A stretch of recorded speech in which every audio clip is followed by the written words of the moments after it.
Hi, everyone, and welcome to Café IBTTA. I'm Pat Jones. My guest today is Greg Slater, Executive Director and CEO of the Tampa Hillsborough Expressway Authority, a position he's held since February 1 of this year. Greg has more than 2 decades of public service, most recently serving as Secretary of the Maryland Department of Transportation, MDOT. At MDOT State Highway Administration, Greg worked his way through the ranks, starting his career in plats and survey operations, advancing to leadership positions in the engineering and planning programming offices. THEA's board chairman, Vincent J. Cassidy, said of Greg, his commitment to customers, his leadership and vision, and his drive to find creative solutions will help prepare THEA for the future. Greg, welcome to Café IBTTA. It's great to have you with us. Great to be here, Pat. Thanks for having me. Well, for today's shout out, I want to shine a spotlight on IBTTA's Diversity, Equity, and Inclusion Awards program. We introduced this program in 2021, and in the first year, the winner of this award was the Business Diversity Program of the North Texas Tollway Authority. And as you can see from the slide on the screen, to be considered for this award, your organization or project needs to fulfill one or more of these requirements here: promoting diversity, equity, and inclusion and anti-racist policies, providing professional growth or leadership opportunities for people of color. And you can read the other characteristics there on the slide. Last year, we had about a dozen submissions. This year, we'd like to see at least 24 submissions. Also, this year, we're presenting 2 awards under the DEI Awards program. The submission deadline is June 3rd. That's a week from this Friday. That means you have 9 days to submit your award application. So don't disappoint us. Don't disappoint your people. Please apply for the Diversity, Equity, and Inclusion Award. Well, this is Café IBTTA, where we drink coffee and we talk about things that are interesting, relevant, uplifting, and fun. And we are taking your questions, and we want to get started right away.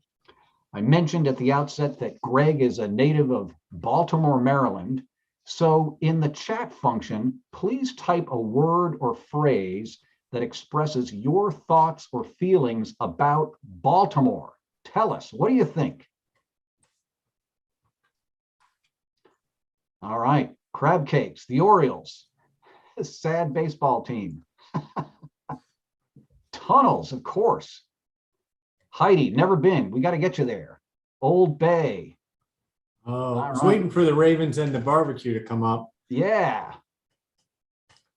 Now, love the crabs in the baseball stadium. It's a park, isn't it, Greg? It's a ballpark. It really is. And in that baseball stadium is really one of the original old school style baseball parks, integrated into the old railroad warehouse there. All right, now we have what we were looking for. MDTA, right? There you go. Hunfest. It looks like it's Roxanne from MDTA. Yeah, there you go. I'm seeing some old names here, some familiar names. Natty Bow, what's that all about? That's the local beer. Oh, probably okay. Get a case for about $5. All right. Well, it's impressive that we have so many people familiar with Baltimore. I think this is the most responses we've gotten from one of our little leadoff questions here. Well, that's great. I'm glad everybody is so familiar with Baltimore, and it looks like they're bringing a lot of love for you, Greg. So, Greg, let's talk about you. You're a Baltimore, Maryland native. Tell us how you got started in transportation. It's funny. I half fell into it a little bit, right? So, I was always interested in systems, and systems were always kind of fascinating to me, where I would do how one aspect of a system could impact the other. And, really I started in this business more on the technology side and how we were using technology to develop those systems. You talked a little bit about kind of plats and surveys and where I started, but at that time, it was the integration of photogrammetry and GIS and LiDAR technology, and a lot of the technology that has really evolved so much today. 25 years ago was just kind of getting off the ground. And so, in my mind, I remember in college, I took this course and it was more about landscape. And frankly, Pat, the only reason I took it is because it fit in my schedule, right? And so I ended up taking this course, and it was really about the railroad system and how the railroad system influenced the fabric of this country and the makeup and the landscape across the country. And, it really kind of had a growing fascination with transportation systems. After college, I had the opportunity to go to work in Baltimore City. And at that point, it was, they were trying to really get a handle on their water and sewer system. So that was a different kind of system for me. And I spent about a year in Baltimore City, a year and a half, kind of helping them build more of an automated system that I believe they're still using today. Frankly, it was kind of funny. They were terrified that there was a gentleman that was going to retire that knew where every water and sewer line was. And that we needed to capture that. So my first job out of college was following this gentleman around to just be a sponge and kind of learn those things. After that project was over, I was just kind of looking for what was next. And I ended up taking this role with the State Highway Administration, where we really were focused on integrating new technology and new systems into their engineering practices. That brought me into really the world of asset management. That brought me into the world of technology and financial programming. And then I served about 8 or 9 years as the planning director on the highway side, where we really had to rebuild the capital program after the Great Recession, and advanced there, overseeing a lot of project development, into a little more than 3 years as the state highway administrator, overseeing their highway assets. And really at that point, I was starting to work on really more and more toll projects, because we were doing public-private partnerships with the private sector that were going to involve toll roads. I worked on the Intercounty Connector early in my career, and that was the first of the State Highway Administration kind of doing a project and then handing it over to the toll authority to operate. And that's been a very successful one for MDTA, but it's been kind of these partnerships. And so, from that, I went on to have the honor of serving as secretary, really overseeing that whole department, which for me was just an honor and a dream, because it was truly the system. It was the maritime system, the aviation system, the toll system, the highway system. We had light rail and bus and all the transit components. And so I was able to really see how, whether it was people or freight, how they were all interacting with each other. Frankly, and that's what brought me here. It sounds like you have had a very well-rounded career in transportation with all the modes. And you mentioned the Intercounty Connector. I forget when the grand opening happened, but I remember attending. I went to the event, and it was kind of a cold and rainy day. It was a cold and rainy day, and we had lawn chairs set up out in the middle of the road. And yeah, I remember that day very vividly. But there were a lot of public officials and politicians and elected office holders, and I remember everybody got up to sing the praises of how this project that was 50 years in the making has finally come to fruition. Even the folks who maybe in their heart of hearts really didn't support it, from the beginning. But once you get to that opening and you see the effect that it's going to have on people's lives, it's hard not to be supportive. Absolutely. Well, we've seen a lot of love from the audience today about Baltimore and your Maryland roots. Tell us, Greg, what impact has being a Marylander had on your outlook and your approach to life and work? So Marylanders, it's really interesting coming to Tampa. So, the first time that I ever stepped foot in the city of Tampa was when I came down to meet with the board about this position. Wow. And the second time I was in Tampa, I was moving into an apartment downtown. And so immediately this city, there's so many similarities. First of all, every time I turn around, there's another person from Maryland that I'm meeting. Hey, I'm from Baltimore, or I'm from the suburbs of DC, or I just met with a gentleman this morning who said, hey, I'm from Potomac. And so, Marylanders are everywhere, and there's a lot of migration that's happening down here for a lot of reasons, but this is a really, really growing community. The growth that we're seeing in Tampa is tremendous. And it's very similar to the growth that we saw in both the DC region and the Baltimore region in Maryland. By 2040, they're going to have 1.9 million more people in Hillsborough County alone, the region that we serve. Wow. And the growth rate for our county is double what the national average is in some of these communities. So, when they called me to come down, it was very obvious that they were looking for someone that understood a broader system perspective and growth to figure out what THEA could be in 10 years, not necessarily what they are today, but what they could be in 10 years compared to what they are today.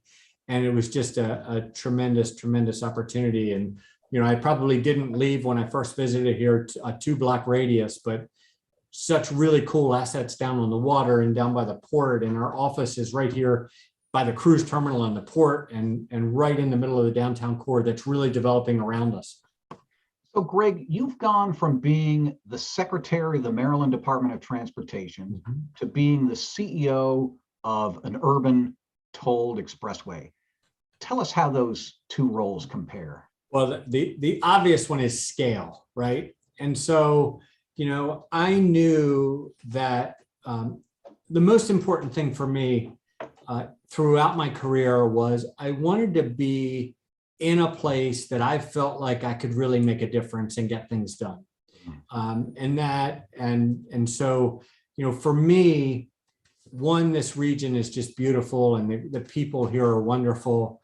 But what I saw in THEA from a scale perspective is the opportunity to come into a small, independent agency that is nimble and dynamic and not afraid to innovate, but also really, really invested in the community. And we do things here at THEA that are outside of just the toll road. The toll road is our bread and butter, and it's just really about investing that money back into the community.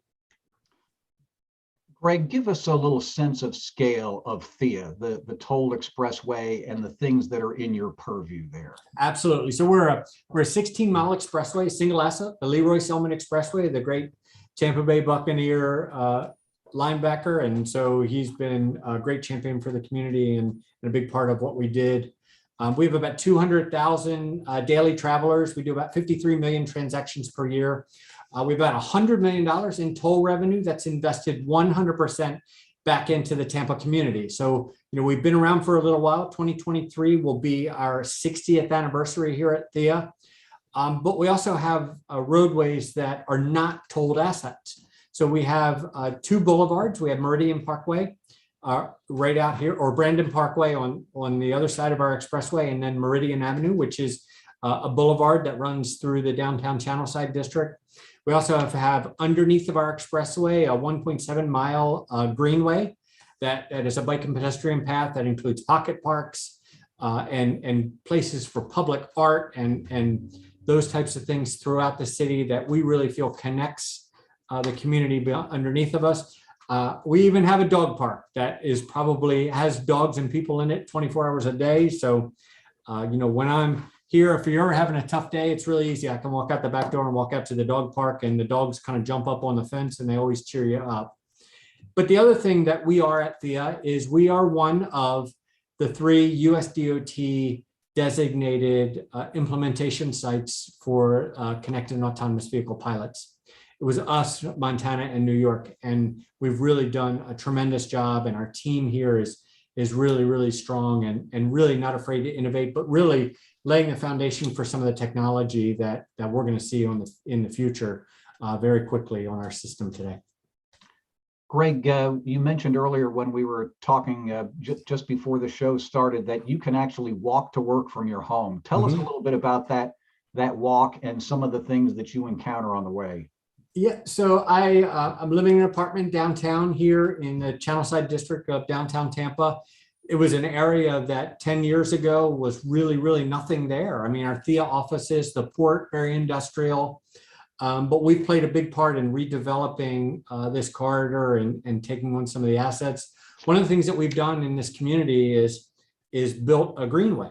And so this is a bike and pedestrian path that runs predominantly under our expressway. There are some sections that it goes out along the boulevards and separates as part of the other system. But I essentially can walk out the back of my apartment, which is right across the street from the Amalie Arena, the hockey arena, which I am very quickly becoming a Tampa Bay Lightning fan because I don't have any hockey allegiances in Baltimore and they're doing well, so it's easy to root them on. But I live across the street from the arena and I can walk out the back of my apartment. I walk across the street and go underneath the expressway on a bike and pedestrian path. I walk through the middle of downtown under the expressway where we have landscaping, we have statues, we have public art, we have all kinds of little pocket parks where people can gather and those types of things. And we're continuing to advance that till I get to the office and we see this development that's happening around us. And I look out the back window of my office and I see the big dog park. That's awesome. That's awesome. Our guest today is Greg Slater. He's the Executive Director and CEO of the Tampa Hillsborough Expressway Authority. We are taking your questions and we would love to hear from you in the chat using all panelists and attendees or everyone. And Greg, tell me a little bit more about the functioning. This is a reversible express lane. This is not something that you see in every city. And you've also got roots and ties into public transportation and elsewhere. Tell us a little bit more about how that works. We do. We have a pretty diverse system. So if you look at the main expressway itself, runs through the downtown core. We just recently did an extension through South Tampa, which we really feel is the model for how we're going to do projects in the future. And it's essentially building an elevated structure, a segmental structure in the median of an existing roadway. At this roadway that we did it in was Gandy Boulevard. And so what we did was we extended our system down Gandy Boulevard by putting it on structure. If you have not seen it, it's an absolutely beautiful roadway that aesthetically is one of the prettiest bridges I've ever seen. And what it did immediately was take 50% of the traffic off of the roadway down below it to make it easier for business accesses. So what we had was a boulevard going through South Tampa that was starting to get congested to the point where people were not only stuck in traffic, but it was becoming difficult to access the businesses. So we built a program where we partnered with the businesses and helped kind of work through the pain of construction. There was a Shop Gandy program where we partnered and made it as painless as possible, but now it's an extension. But right, Pat, you mentioned we have a reversible expressway. So we have a reversible system that's on structure that runs up through our original expressway that comes into the city in the morning and out of the city in the afternoon, really to the east side of Tampa, and then connects into Brandon Parkway. Really, really successful. It was the first all-electronic reversible expressway in the country. Wow. Wow. Now, you mentioned offhand, you had a visitor from who described himself as from Potomac, Maryland, but this morning, and I think this might have had something to do with electric vehicles and electrification. Can you tell us a little bit about your plans in that area? We are really priding ourselves on making sure that we as an entire organization are thinking constantly about what the future of our system will look like. And, part of it is that community investment. Part of it is the innovation that we have going from our connected and autonomous vehicle pilot that I'm happy to talk about a little bit further as well in some of those advancements that we're having there. But we also want to get into more technology like the infrastructure health monitoring, but also energy generation. So we're starting to do some planning on where THEA, as part of this community, can help guide and be a part of the success of the needs of electric vehicle charging infrastructure. This morning, I met with a company who does it's in pavement charging infrastructure. So it's technology that essentially does a few things, but it helps you generate energy for your vehicle without having to plug in as you're using it. So it could be where you have queuing areas.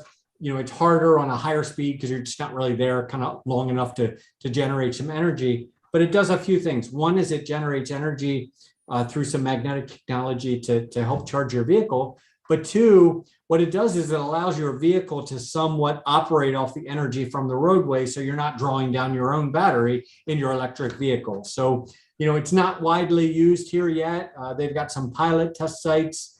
They're doing some things in Michigan with some of that technology. They've got some other partnerships with some other parts of the industry, but we're talking to them here in Tampa about how we can be a part of that as well.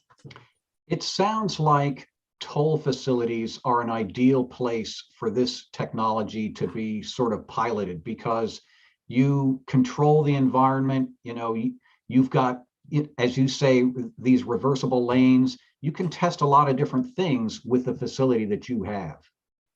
I agree, Pat. I think it also creates an environment where you have a direct connection to your customer. You're already performing a transaction with your customer, so you have that connection.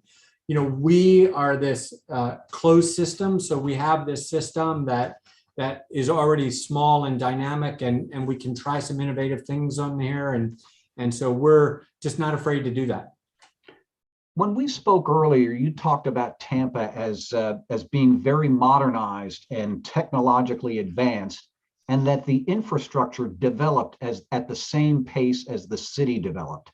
Tell us a little bit more about that. Yeah, it's been a really interesting city. The city kind of grew up around the expressway, and that's what we're seeing every single day. But if you look at like our connected and autonomous vehicle pilot, for instance, the technology is a huge part of what we see as that transportation system of tomorrow. So we're growing tremendously. We've got this pilot.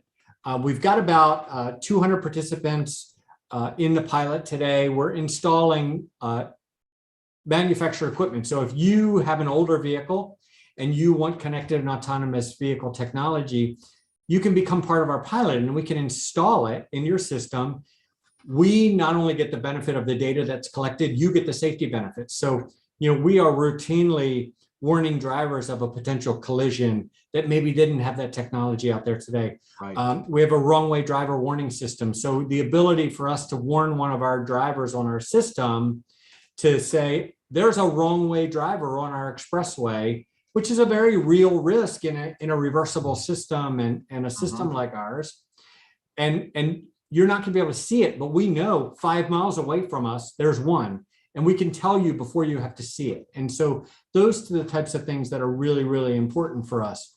So we have 3 auto manufacturers with us on site today in this kind of next phase of our pilot, Honda, Hyundai, and Toyota. And what they're really trying to do is replicate the technology that we built as part of our pilot to see if that can work as part of the original equipment manufacturer technology that you will have when you buy your vehicle. So, they're coming out here, they're testing the technology on our system.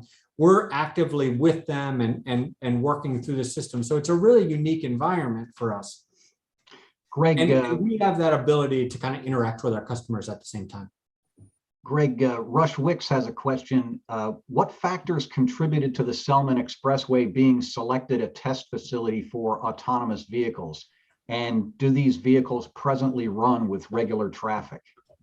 So the factors are one, as I think, I certainly wasn't here and can't take credit for the success of them being selected as a pilot, but they really made the case as being this kind of small dynamic system that was ready to invest in technology and innovation.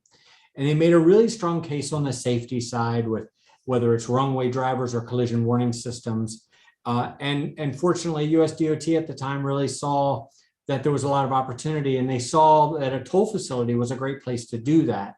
And so, we have systems out there to really answer Rush's kind of second part of this question is yes. So we have vehicles out in our system today that are equipped with that technology. And so we don't equip someone with, for instance, fully autonomous, but we have vehicle-to-vehicle connectivity. So if you're part of our pilot, you can connect and communicate with other vehicles. We have vehicle-to-infrastructure. So we have technology that's hooked into some of the downtown crosswalks, for instance. So I was in one of the THEA vehicles the other day, and driving through downtown, there was a pedestrian in the crosswalk, and it's so sensitive that it was a beacon signal that you can go as soon as the pedestrian clears, but that pedestrian had passed my vehicle, but maybe still had 1 foot in the crosswalk, and I started to go and the vehicle basically stopped me. So, you know, those are the kinds of technologies that are out there that we're working on today and are being tested as part of our system.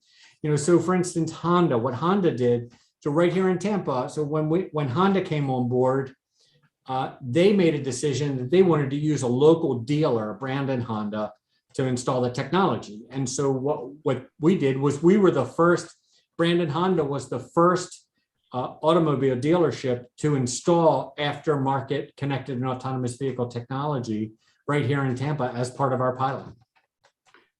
Greg, we've talked a lot about technology and you know, the economic development that THEA helps with the community. COVID, of course, has had a big impact on everybody in our industry, but you guys are really rebounding now. Tell us a little bit more about that. We are. So March, I don't know what was happening in the city of Tampa in the month of March, but it was the highest transaction number we've ever had in the history of THEA. Wow. So we sit here today with our transaction numbers are about 10% higher than they were pre-pandemic and continuing to grow. But we have this really kind of unique position in Florida with like our toll transponders, for instance. So we have pretty robust transponder interoperability. And so we had a lot of people kind of coming down as the world was starting to open back up and the weather was beautiful. We had a NCAA tournament in town. We had all kinds of things happening, spring break, and everything came here. But so when you come to Tampa, whether you're using the Sun Pass or the Peach Pass or the E-Pass or that North Carolina has the Quick Pass, because we don't issue transponders directly at THEA, but we have a way to interact directly with you through our Sun Pass and most of our transactions. So, you know, we have these partnerships with both Florida Turnpike and Central Florida Expressway, where we have a lot of interoperability between the system. And we were just seeing a ton of activity downtown. But when you look at where we were in April, our COVID low, we were probably April of 19, we were probably down about 55%. But you look at where we are today, we're up just most recently about 17%. But keep in mind that that is also in the middle of that. We installed an extension on our expressway that's carrying some of that traffic. So it's not always an apples to apples, but apples to apples, we're about 10% over where we were in 2019. So we are back and this region is growing. And so we're seeing it every day. That's a great story, great recovery. Alejandro has a question about assessing the risks of in-pavement charging technology and the maintenance and the source of electricity and the capacity of the generators. What are your thoughts on that, Greg? Yeah, we're just starting to get into that. So, you know, looking at the risk profiles and kind of where it makes sense. We're also looking at where the cost benefit is. You know, so for instance, most of the pilots for some of that in-pavement technology is really about focused on transit and then e-commerce. So like DHLs, Amazons, those types of companies. Transit, for instance, I know, you know, the electric buses that are coming out there today all work great until you have to either turn the air conditioning on or the heat on, and then the battery starts to draw. So they need an environment where it can charge. Whereas maybe on the passenger vehicles that may have some of that technology, we can, if we have queuing or something like that, or an area where there's some staging where somebody can not plug in but get a little bit of energy generation, those types of things. But really, we're looking at a lot of that now and looking at where the system can get some benefit from it and our users can get some benefit. But it's also looking at the benefit that we get as an industry by being willing to pilot some of that technology up front, recognizing that maybe the real benefit we're not going to see right away. Right. Yeah, I think that's something to keep in mind about most technologies, is that you don't always see the benefit immediately. You've got to sort of implement it and watch it grow for a little while. Mm-hmm. Greg, I'm going to take a step aside for a moment and just make a couple of announcements, and then I'm going to come back to you for your final words of wisdom. So don't forget to complete the survey at the end of today's show. We really like to get your feedback. Our next in-person meeting is actually 3 things. It's all in Cleveland, June 25 through 28. On June 25th, we have our conference planning meeting for 2023. If you've ever wanted to be involved in planning the content and the contours of our meetings in the future, please come to that conference planning meeting, June 25th in Cleveland. The next day, June 26th, is our annual IBTTA Foundation Service Project, where we will be supporting the Boys and Girls Club of Northeast Ohio. And then June 27th through 28th is our Maintenance, Engineering, and Roadway Operations Workshop. You don't want to miss it. Visit the IBTTA website for details about all our in-person meetings. So Greg, what final words of wisdom do you have for us before we sign off today? Really, Pat, first, thank you for having me here. It's been great to be on here as part of the discussion, and really great to be part of this broader community here in Tampa. But my message really right now is we're at such a unique time in our industry and in the world that we really have to be thinking differently, and we have to be thinking innovatively, and we have to be thinking very intentionally about what voices are and are not at the table as we're developing our solutions. Toll roads are going to play a critically important role in how we're going to manage some of the growth in this world and how to manage some of the mobility and the technology out there. I just think we're the perfect opportunity to really innovate if we're willing to step out there and do it. So whether you're in your first month on the job or whether you're like me in your 25th year in this industry, be out there and push innovation and think about what we don't have at the table, and just be willing to try new things, because the technology is coming more and more every single day at a faster pace than it was even just a year ago. So we need more people that are willing to try these new things and see what works and what doesn't. Greg, that's a great message. Have an open mind and be willing to try new things.